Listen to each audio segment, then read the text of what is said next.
ತಪ್ಪೇನಿದೆ? ಎಲ್ಲರೂ ಒಂದೊಂದು ಹೆಸರುಗಳನ್ನು ಇಟ್ಕೊಂಡು ಹೋಗ್ತಾ ಇದ್ದೀವಿ. ಟಿಪ್ಪು ನಮ್ಮ ರಾಜ್ಯಕ್ಕೆ ಕೊಡುಗೆ ಕೊಟ್ಟಿರುವಂಥದ್ದು, ಬ್ರಿಟಿಷರ ವಿರುದ್ಧ ಯುದ್ಧ ಮಾಡಿರುವಂಥದ್ದು ಎಲ್ಲ ಪ್ರಕರಣಗಳಿದ್ದಾವೆ. ಅದರಲ್ಲಿ ಏನು ತಪ್ಪಿಲ್ಲ. ಅದರಲ್ಲಿ ಅವರು ಭಾವನೆಯನ್ನು ಹೇಳಿದ್ದಾರೆ. ಅದು ಸರ್ಕಾರ ಪರಿಗಣಿಸಬೇಕಾ ಬೇಡ ಅನ್ನೋದನ್ನು ಅವ್ರು ನೋಡ್ತಾರೆ. ಸರ್, ಈಗ ಯುವ ನಿಧಿ ಯಾವಾಗಿಂದ ಜಾರಿ ಸರ್? ನೋಂದಣಿ ಬಗ್ಗೆ ಯುವ ನಿಧಿ ನನಗೆ ಸ್ಕಿಲ್ ಡೆವಲಪ್ಮೆಂಟ್ ಬರುತ್ತೆ, ಆದರೆ ಈ ತಿಂಗಳ 25ರಿಂದ ಶುರು ಆಗುತ್ತೆ. Thank you sir. ತಪ್ಪೇನಿದೆ? ಎಲ್ಲರೂ ಒಂದೊಂದು ಹೆಸರುಗಳನ್ನು ಇಟ್ಕೊಂಡು ಹೋಗ್ತಾ ಇದ್ದೀವಿ.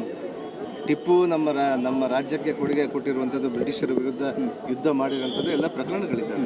ಅದರಲ್ಲಿ ಏನು ತಪ್ಪಿಲ್ಲ. ಅದರಲ್ಲಿ ಅವರು ಭಾವನೆಯನ್ನು ಹೇಳಿದ್ದಾರೆ. ಅದು ಸರ್ಕಾರ ಪರಿಗಣಿಸಬೇಕಾ ಬೇಡ ಅನ್ನೋದನ್ನು ಅವ್ರು ನೋಡ್ತಾರೆ. ಸರ್, ಈಗ ಯುವ ನಿಧಿ ಯಾವಾಗಿಂದ ಜಾರಿ ಸರ್? ನೋಂದಣಿ ಬಗ್ಗೆ ಯುವ ನಿಧಿ ನನಗೆ ಸ್ಕಿಲ್ ಡೆವಲಪ್ಮೆಂಟ್ ಬರುತ್ತೆ, ಆದರೆ ಈ ತಿಂಗಳ 25ರಿಂದ ಶುರು ಆಗುತ್ತೆ.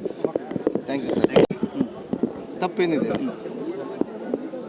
ಎಲ್ಲರೂ ಒಂದೊಂದು ಹೆಸರುಗಳನ್ನು ಇಟ್ಕೊಂಡು ಹೋಗ್ತಾ ಇದ್ದೀವಿ. ಟಿಪ್ಪು ನಮ್ಮ ರಾಜ್ಯಕ್ಕೆ ಕೊಡುಗೆ ಕೊಟ್ಟಿರುವಂಥದ್ದು, ಬ್ರಿಟಿಷರ ವಿರುದ್ಧ ಯುದ್ಧ ಮಾಡಿರುವಂಥದ್ದು ಎಲ್ಲ ಪ್ರಕರಣಗಳಿದ್ದಾವೆ. ಅದರಲ್ಲಿ ಏನು ತಪ್ಪಿಲ್ಲ. ಅದರಲ್ಲಿ ಅವರು ಭಾವನೆಯನ್ನು ಹೇಳಿದ್ದಾರೆ. ಅದು ಸರ್ಕಾರ ಪರಿಗಣಿಸಬೇಕಾ ಬೇಡ ಅನ್ನೋದನ್ನು ಅವ್ರು ನೋಡ್ತಾರೆ. ಸರ್, ಈಗ ಯುವ ನಿಧಿ ಯಾವಾಗಿಂದ ಜಾರಿ ಸರ್? ನೋಂದಣಿ ಬಗ್ಗೆ ಯುವ ನಿಧಿ ನನಗೆ ಸ್ಕಿಲ್ ಡೆವಲಪ್ಮೆಂಟ್ ಬರುತ್ತೆ, ಆದರೆ ಈ ತಿಂಗಳ 25ರಿಂದ ಶುರು ಆಗುತ್ತೆ.